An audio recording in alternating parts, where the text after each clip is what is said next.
Bonjour à tous. Dans cette vidéo-ci, on va parler des observatoires automatisés. Et on va prendre notre programme de base du séquenceur avancé qu'on a fait et on va ajouter les instructions pour ouvrir et fermer le toit. Et également, on va ajouter les instructions pour ceux qui utilisent un Lunatico Cloud Watcher. C'est un détecteur de nuages et de pluie qu'on va utiliser pour améliorer notre programme pour qu'il puisse parquer la monture, fermer le toit, puis attendre durant la période que des nuages, puis tout en surveillant l'état du ciel. Et si le ciel redevient à nouveau clair durant la nuit, mais à ce moment-là, le programme va réouvrir le toit de l'observatoire, réorienter le télescope sur la cible, centrer la cible, autofocus, autoguidage et poursuivre la séance d'astrophotographie durant la nuit s'il y a d'autres périodes de ciel clair. Ça nous permet ainsi de profiter au maximum de toutes les périodes de ciel clair durant la nuit. Et ça nous permet de dormir pendant ce temps-là si vous êtes occupé avec une famille ou pas de travail et d'autres activités. Mais vous pouvez profiter au maximum de vos équipements en utilisant la puissance du séquenceur avancé de Nino avec vos équipements. Je vous invite donc, si vous êtes intéressé à vous fabriquer un petit observatoire automatisé avec un moteur de porte de garage, j'ai sur mon site web astrosurf.com, faites une recherche sur Google, Denis Bergeron Astronomie. Vous allez tomber sur mon site web qui est celui-ci. Vous cliquez ici sur Entrée, vous allez arriver dans toute ma page web et vous avez ici Construire un observatoire automatisé qui peut être contrôlé à distance de partout dans le monde avec un réseau local ou via Internet. Vous cliquez sur l'image de gauche et là, vous avez toute l'information. Vous avez des vidéos. Vous avez les codes Arduino pour bâtir votre circuit électronique pour faire justement être associé avec le logiciel Nina. Fait que vous pouvez survoler la page. Je l'ai mis à jour dernièrement. Là, on est au mois de mars 2026. Fait que je parle de tout ça en détail. Ici, vous avez le circuit Arduino de manière simple, parce que il y a possibilité de faire deux circuits Arduino pour contrôler l'ouverture et fermeture du toit avec Nina. Il y a une version allégée puis une version protection avec des optocoupleurs. Fait que vous avez toute l'information dans le site. Les équipements que vous avez besoin, ici on parle des caméras All-Sky qu'on peut fabriquer vous autres-mêmes. On a des caméras de surveillance. On a un petit peu plus loin le Lunatico qu'on va regarder tantôt avec le logiciel qui vient avec pour le contrôler. Ici, les systèmes de protection pour l'hiver, si on est pris avec la neige et de la glace comme au Québec, mais ici, c'est comment le protéger. Donc, on fait venir des petites bandes chauffantes, puis on installe ça dans nos systèmes. Ces bandes chauffantes-là sont alimentées par des power supply à 12 volts, 10 ampères, qu'on peut ouvrir et fermer à distance avec des switches qui fonctionnent sur Wi-Fi ou une web power switch.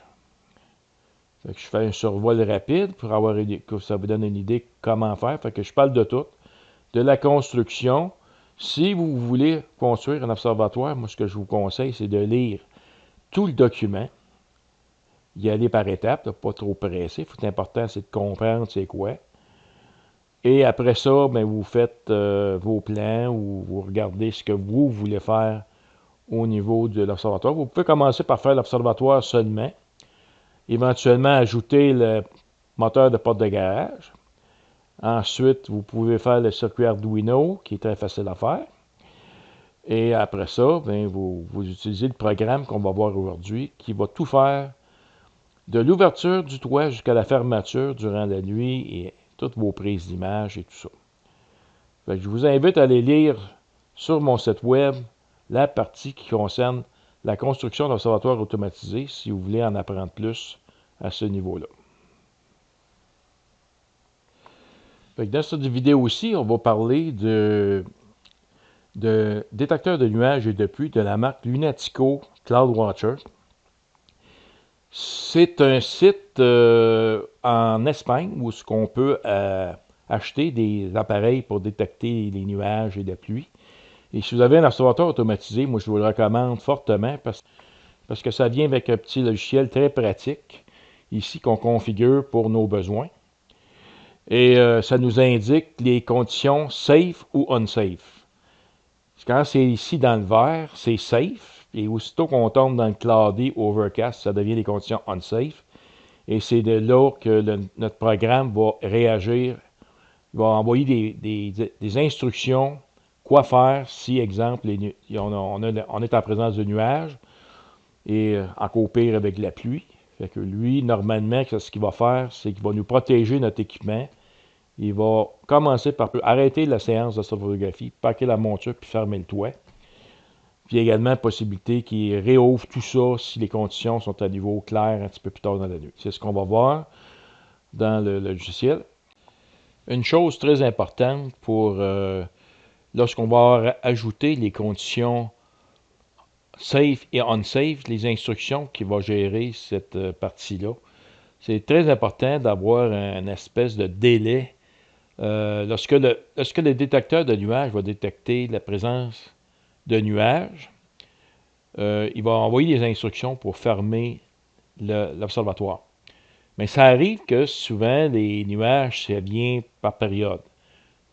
Mettons que vous avez une période de nuages, là, ils vont envoyer des instructions pour fermer le toit. Ça se dégage un petit peu, il va ouvrir le toit. Ça rend nuage, il va fermer le toit, et ainsi de suite. Là. Ça fait comme jouer au fou un peu. Là. Fait que ce qu'il faut faire, c'est qu'il faut ajouter un délai. Lorsque le détecteur détecte une condition unsafe, bien, si on lui donne un délai, exemple, ça peut être 4 minutes, ça peut être plus, ça peut être moins, ça dépend de vous autres, mais ça lui permet au moins d'attendre que, moindrement qu'il va y avoir des conditions unsafe, fait que s'il détecte que c'est unsafe, puis vous avez mis un délai de 4 minutes, bien, ça va prendre 4 minutes avant qu'il donne des instructions de vérification encore du ciel. Si c'est encore unsafe, il va rajouter 4 minutes. Si c'est encore unsafe, il va rajouter 4 minutes. Mais si ça devient safe, là, à ce moment-là, il va ouvrir le toit et il va poursuivre votre séquence. Fait que ce délai-là, il faut le mettre dans le programme du Lunatico. Vous allez dans Setup. Vous avez deux délais à mettre ici. Et ici, vous allez délai pause. Fait que c'est marqué Save Condition Delay. Vous marquez ici 240 secondes. C'est 4 minutes. Puis en dessous aussi, vous avez un Cloud Alarm Delay.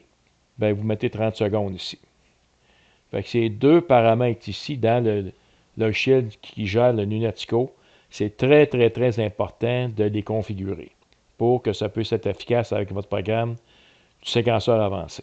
Ici, vous avez la compagnie, ici, Lunatico Astro, c'est en Espagne. Faites une recherche sur Internet, Lunatico CloudWatcher, vous allez tomber sur le site web. Vous pouvez l'acheter en ligne. Moi, je l'ai acheté en ligne. C'est très, très bon service. J'ai eu à remplacer quelques pièces à l'intérieur, les détecteurs de pluie ici. C'est un ancien modèle que j'ai. Moi, ce que j'avais, c'est celui-là ici. Et le détecteur de pluie, je l'ai changé 2 fois. Maintenant, il vient avec un meilleur détecteur de pluie qui est beaucoup plus large. Cette partie-là, ça chauffe un petit peu, puis ça tient toujours le détecteur de pluie au sec. Ça ici, c'est pour déterminer s'il y a des nuages ou non. Fait que ces sensors-là ici. Fait que c'est tout expliqué dans le User Guide. Fait que vous avez simplement qu'à le lire. Et moi, je vous recommande absolument de vous procurer ça vaut l'investissement. C'est très bien fait. Ça fonctionne très, très bien. Il va falloir que vous ajoutez juste des bandes chauffantes pour l'hiver, pour ceux qui sont dans des régions de forts hivers, comme au Québec. Et ça fonctionne très bien. Fait que ça va protéger votre équipement que vous avez investi. Ça vaut vraiment la peine. Ici sur YouTube, je vous recommande un site, le site Logan Astro ici. C'est de là que j'ai trouvé ici il en parle, Dans son tutoriel, c'est ici qu'il explique comment ajouter les fonctions dans Nino, les instructions dans Nino pour quoi faire si, exemple, on arrive avec des nuages, puis ça devient des conditions unsafe. Dans les instructions when unsafe, on va rajouter des instructions pour nous dire quoi faire avec l'observatoire. Puis si ça devient safe, si les conditions deviennent à nouveau safe, donc le ciel est redégagé, bien quoi faire? Ça veut dire qu'on va y mettre des instructions d'ouverture de toit, diriger la monture sur notre cible, centrer la cible et tout ça. On va voir ça en détail. Mais c'est dans cette vidéo-là que j'ai découvert ces fonctions-là. Maintenant, il faut configurer le Cloud Watcher. Fait qu'ici, Logan Astro, il a fait 2 vidéos. Fait qu'ici, il y a Setting Up the Cloud Watcher. Il y a Part 1, Part 2, puis il y a Part 3 ici, là, sur son site. Fait que je vous recommande d'aller voir ces vidéos-là pour savoir comment configurer. Mais de toute façon, je vais en parler aussi dans mon tutoriel. C'est important, ici, d'aller configurer Nina. Si vous utilisez un observatoire automatisé, vous allez ici dans Options, Dome. Et ici, là, c'est important de mettre sur On Park Mount Before Shutter Operation. C'est très important de le laisser sur On tout le temps. Ça veut dire que automatiquement, si vous donnez l'action de fermeture du toit, bien, il va parker votre monture avant. Et c'est important aussi, quand vous allez construire votre observatoire, de mettre les senseurs infrarouges en travers. Quand la monture est levée, le rayon infrarouge il est bloqué, vous ne pouvez pas fermer votre toit. Puis si votre monture est à l'horizontale, puis votre rayon passe par-dessus, mais à ce moment-là, vous allez pouvoir fermer le toit. Faites attention, par contre, quand vous ouvrez le toit, vous n'avez pas cette protection-là. Même si vous avez un rayon infrarouge qui passe en travers, vous n'avez pas cette option-là. Moi, ce que j'ai fait, j'ai installé une petite caméra vidéo à l'intérieur du toit. Ici, sur mon petit ordinateur qui contrôle tous mes accessoires pour mon télescope dans mon observatoire, je prends le contrôle de ce petit ordinateur-là qui est un mêlé, un petit mini-ordinateur mêlé. Ici, j'ai toutes mis les icônes de séquence que je vais utiliser pour quand je fais une session d'astrophotographie. Je commence haut par l'icône de gauche, puis je m'en vais vers la droite. Fait qu'ici, vous avez les web switch. Ça fait que j'ai déjà ouvert. Fait que ça c'est les web switch ici qui contrôlent mes accessoires que je peux allumer puis fermer. Ensuite, normalement, ces web switch-là, je les allume par un petit script qui est ici. C'est simplement exécuter le script ici. Ça, je l'explique dans une de mes vidéos précédentes, dans la section des Web Power Switch. Tout ce que vous avez à faire, c'est faire votre script, vous double-cliquez dessus, puis ça ouvre automatiquement les Web Switch ici, qui concernent comme ici l'exemple, le Pegasus Powerbox. Ici, j'ai la monture Paramount. J'ai un petit hub USB qui est alimenté ici. Pour mon Lunatico, puis un circuit Arduino pour une caméra de météore. Puis ici, c'est mon petit ordinateur mêlé. Ensuite, le deuxième, c'est un AltSky ZWO que j'utilise chez moi à Val-des-Bois. Fait que ici, si je double-clique sur ça, ça vous montre ma caméra AltSky. Présentement, on est dans le jour, puis le ciel est semi-nuageux. J'ai ici une petite extension gratuite qui s'appelle Auto Refresh Plus pour Google Chrome. C'est juste pour voir ma caméra AltSky. Fait elle envoie une image sur mon site web à toutes les minutes. Puis si je veux voir l'état du ciel, il faudrait que je clique à chaque fois le bouton Refresh de Google Chrome. Fait que ça, cette petite extension, elle le fait automatiquement. Fait que ici, j'ai réglé pour 60 secondes parce que la caméra prend des images durant 60 secondes. Puis je clique sur Start ici. Puis tout ce que ça fait, c'est qu'automatiquement, lui, on voit un petit compteur ici, là. Le petit compteur, lui, il calcule 60 secondes en descendant comme une fusée, là, un compte à rebours. Puis là, ce qui est rendu à 60 secondes, mais il rafraîchit l'écran ici. Fait que ça permet de voir l'état du ciel à chaque fois. Fait qu'on voit ici là, le petit compte à rebours qui descend. Là, on va avoir un rafraîchissement dans l'instant. Voyez-vous, il vient de faire un rafraîchissement automatique. Là. Fait que, si je vous conseille d'utiliser cette petite extension qui est gratuite. Là. Dans les extensions de Google Chrome, là, vous avez section extension, là, vous allez le chercher et vous installez. Cette icône ici, c'est mon script que j'utilise avec ma web PowerSwitch pour ouvrir automatiquement mes accessoires comme ma monture, mon PowerBox de Pegasus Astro et tout ça. Ici, j'ai la caméra extérieure pour voir l'état de mon observatoire à l'extérieur. Fait que là, présentement, il neige un peu, mon toit est fermé. Ça, c'est mon observatoire automatisé avec moteur de porte de garage. Ici, j'ai un petit poteau avec les caméras All-Sky. Ici, j'ai le détecteur de nuages et de pluie Lunatico. Ici, c'est une caméra pour les météores. Ça, c'est un petit observatoire que j'utilise pour mon petit réfracteur. Ici, c'est le petit logiciel pour montrer ma caméra de surveillance que j'ai installée à l'intérieur de l'observatoire. Pour montrer que ma monture est bien au parc. Fait qu'ici, on la voit, elle est au parc à l'horizontale. Ici, c'est le logiciel du Pegasus Astro, ma petite Powerbox Ultimate. Ici, c'est le Cloud Watcher, le logiciel du Cloud Watcher pour voir quel est l'état du ciel présentement. C'est celui-là ici. Ça, on va en parler dans notre présentation. Ici, c'est le logiciel de Sky Expo que je me sers. C'est le logiciel de Planétarium pour chercher mes cibles avec l'outil Find ici, puis j'importe ça dans Nina. Donc, le Sky Expo, c'est le logiciel que j'utilise avec ma monture Paramount. Mais Nina, vous pouvez l'utiliser aussi avec Nina. Mais il y a également Carte du ciel puis Stellarium qui est parfaitement compatible avec Nina. Ici, bien, évidemment, j'ai Nina avec le programme du séquenceur avancé.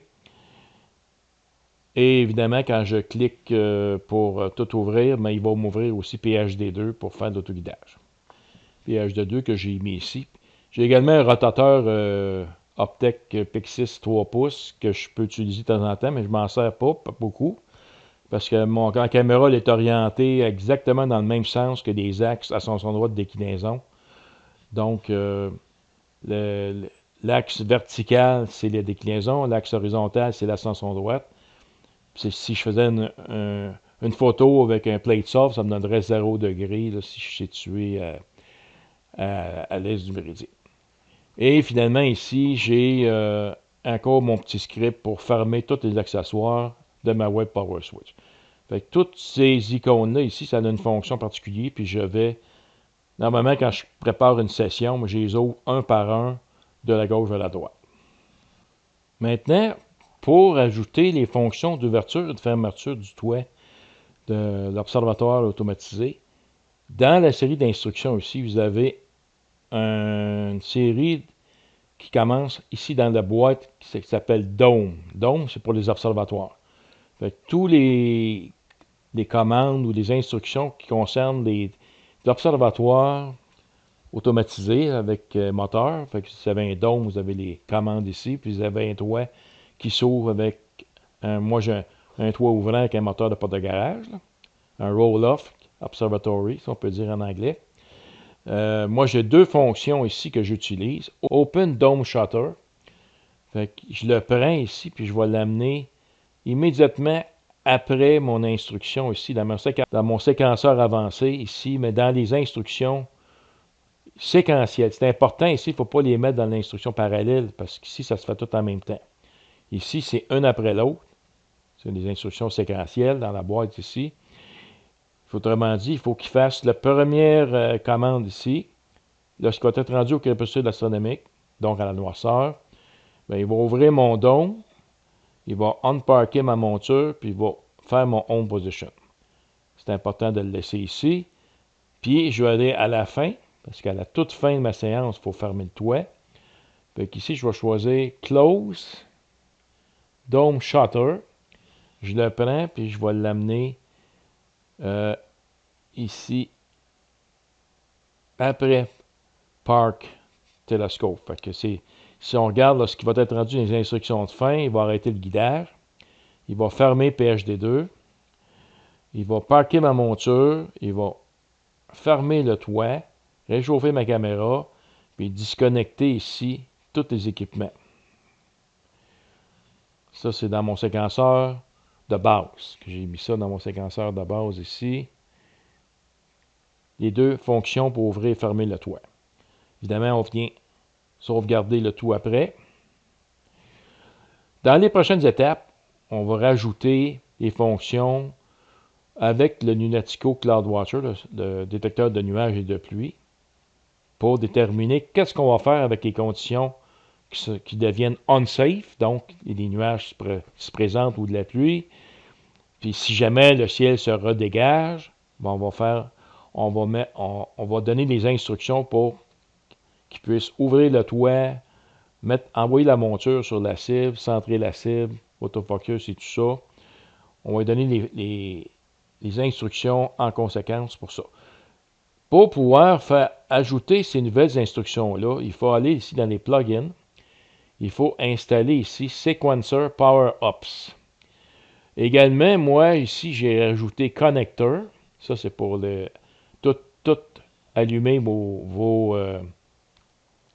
ici, si je la mets Connect All Equipment, puis à la fin, Disconnect All Equipments, ici, c'est ce plugin-là ici, Connector. Il faut que vous allez le chercher. Ground Station, ça, c'est pour les notifications push-over. Ça, on a vu ça dans la vidéo précédente. Hocus Focus, c'est à installer si vous faites un autofocus automatique. PHD2, ça c'est pour les outils qui concernent PHD2. La fermeture de PHD2, tout ça, ça vous prend des plugins PHD2 Tools. Moi, j'ai un télescope Plane Wave, fait qu'il y a un système de chauffage à l'intérieur de ça que je peux éteindre avec un des plugins ici qui concerne les télescopes Plane Wave. Et finalement, Sequencer Power Ups, c'est une série d'instructions qui va vous rajouter. Fait qu'oubliez pas, quand vous installez des plugins, faites une mise à jour. Allez sélectionner vos plugins. Vous cliquez ici sur Install. Vous devez fermer et ouvrir à nouveau Nina. Et ce que ça fait, c'est que ça va vous rajouter de nouvelles instructions ici. Fait que Ground Station, ça concerne Pushover. On l'a vu ici, Pushover ici. Et vous allez voir Power Ups apparaître. Ici, c'est les outils Plane Wave que j'ai rajoutés. Tous les outils Plane Wave que je pourrais utiliser. Ici, vous avez Power Ups, Enhance Instructions. Ça, il y a un paquet d'instructions super intéressantes qui vous permet de enrichir ou de modifier votre programme pour ajouter d'autres fonctions.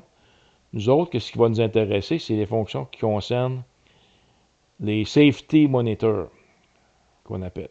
On va dérouler la liste. On a ici Safety Monitor. On a ici Wait Until Safe.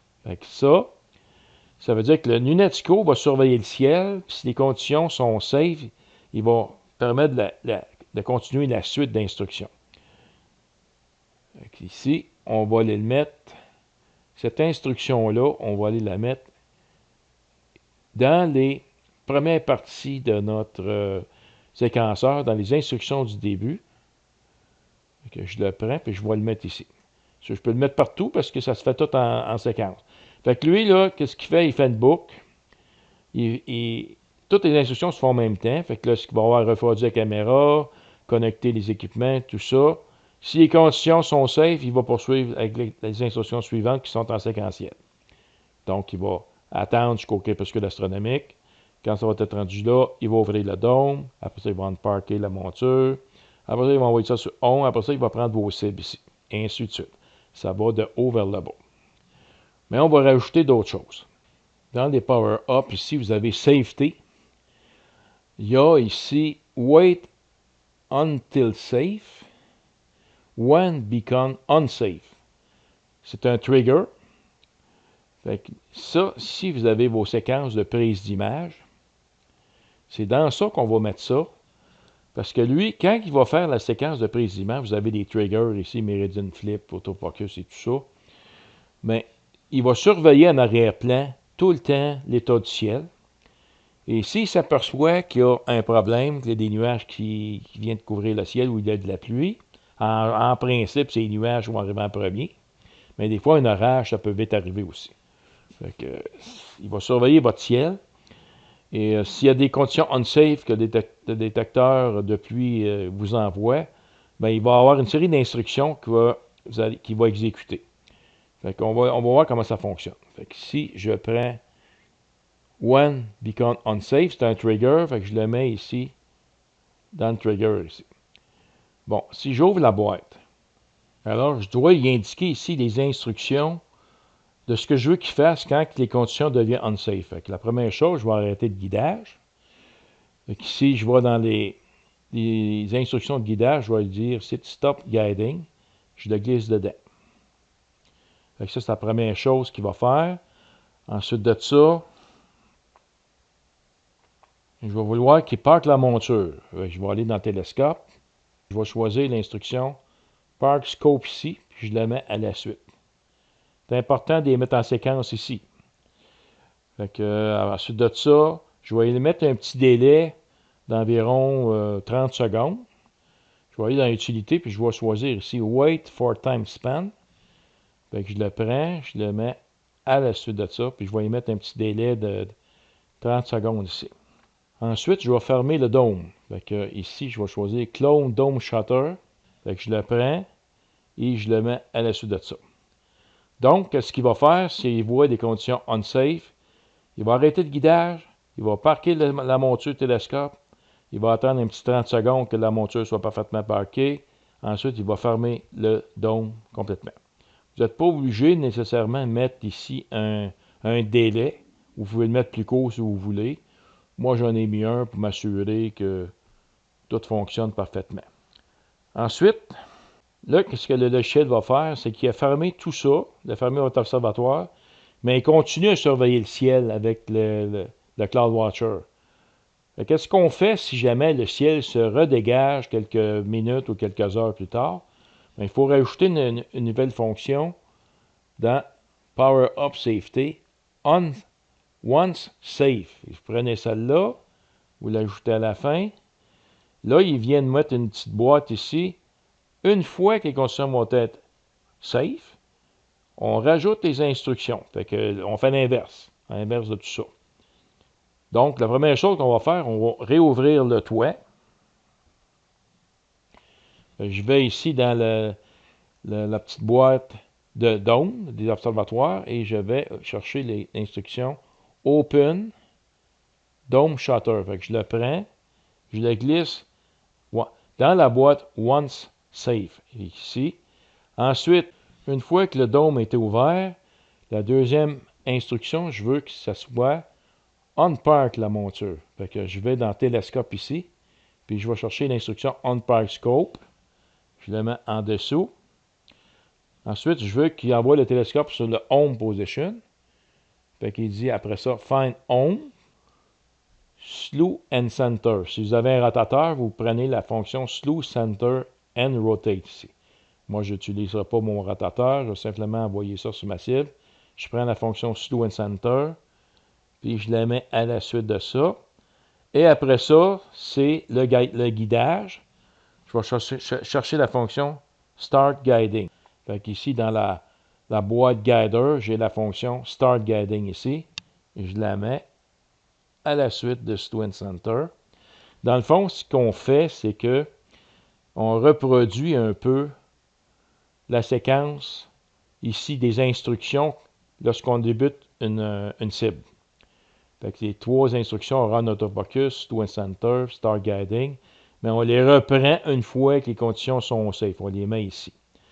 Si vous utilisez les notifications push-over, à ce moment-là, vous mettez les instructions en conséquence. Fait que ici, je vais aller rajouter ça, on a vu ça en détail dans la vidéo précédente. Si vous avez Ground Station installé ici dans vos plugins, bien, vous devriez avoir cette boîte-là ici. Si vous ne l'avez pas, installez le plugin Ground Station. Ici, pushover, c'est ce qu'on utilise. Ici, je vais aller chercher le trigger et je vais l'envoyer dans Global Trigger. Ici. Lui, il va surveiller tout le déroulement de ma séance photo. Si j'ai un problème, bien, il va m'envoyer un message sur mon cellulaire avec l'application Pushover que j'ai déjà installée. Fait que ça ici, le trigger, lui, il fait seulement surveiller Failure to Pushover. Fait que vous le mettez ici dans le Global Trigger. Maintenant, on a un autre ici, Send to Pushover. Ça, c'est les messages. Fait que là, c'est important. Si vous voulez mettre un message, je vais en rajouter un ici. Au tout début de mes instructions, là, avant le crépuscule astronomique, lorsque je vais débuter ma session, je vais simplement mettre ici un message que je vais recevoir sur mon cellulaire. Fait qu'ici, il faut que je le configure. Fait que je double-clique configurer, puis je vais y marquer un titre. Je vais marquer début, session, astro, photo. Je le mets ici. Fait qu'aussitôt qu'il va arriver ici, à cette instruction-là, je vais recevoir une notification push-over sur mon téléphone. Puis ça va être marqué début session d'astrophoto. Je vais rajouter un autre message, très très important, dans les conditions unsafe. Fait que je reviens ici, when become unsafe. Fait que je vais me prendre encore un message push-over. Je vais le mettre complètement au début, parce que c'est la première chose, je vais recevoir un message. Je vais configurer ma boîte ici. Je vais marquer conditions unsafe. Fermeture observatoire. Et je vais en rajouter un autre ici, dans le pushover, ici, send to pushover, quand la condition va redevenir safe. Fait qu'ici, juste une unsafe, au tout début de mes instructions, encore là, je vais marquer ici, condition safe en majuscule, ouverture, observatoire. Enter. Fait que là, je vais recevoir un message comme quoi les conditions sont redevenues safe. Et là, le toit va s'ouvrir, puis tout va tout suivre les instructions qui sont ici. Vous pouvez suivre ça après ça sur votre ordi pour voir si tout fonctionne parfaitement. Et si vous ne voulez pas les mettre, les notifications, vous ne voulez pas vous faire déranger la nuit, mais vous simplement vous les sélectionnez. Vous cliquez ici, le petit bouton Disable. Fait que là, l'instruction est toujours là, mais elle est simplement en arrière-plan. Elle ne fonctionnera pas. Si vous voulez le rétablir, vous le sélectionnez à nouveau. Encore là, le petit bouton. Là, cette fois-là, ça va le rétablir. Et en tout dernier, dans mes conditions ici de fin, je vais encore me rajouter un message pushover. On va le mettre ici. Encore là, il faut que je le configure. Là, je vais marquer ici fin de la session imagerie. Enter. Fait que là, je vais recevoir en notification pushover comme quoi c'est la fin, mais encore là, celle-là, si vous ne voulez pas vous la faire déranger, vous la sélectionnez puis la désactivez encore avec le petit bouton ici désactiver. Comme ça, vous ne serez pas dérangé. Une fois qu'on a tout fait ça, bien, on enregistre. Fait que moi, je vais donner un nouveau nom. Je vais l'appeler. Ça, c'était la séquence avancée de base. Ça, ce que je vais faire, je vais rajouter avec notification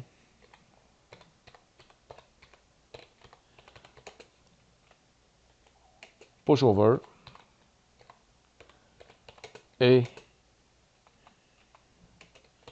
safety lunetico. Enter. Voyez-vous, là, ça, c'est mon programme au complet, ici, qui fait tout au complet. Fait que lui, là, qu'est-ce qu'il va faire? C'est, vous avez tout mis, qu'est-ce qu'il faut pour faire une séance automatisée du début de la nuit jusqu'à la fin de la nuit. Puis en plus, vous allez recevoir des notifications sur votre cellulaire pour vous indiquer s'il y a des problèmes. Il va vous indiquer au début de la session, si vous voulez qu'il poursuive, s'il y a des conditions unsafe, qui vous envoie un pushover, vous l'activez, sinon vous le désactivez. Puis en arrière-plan, lui, dans les triggers, ce qu'il va faire, c'est qu'il va surveiller votre ciel.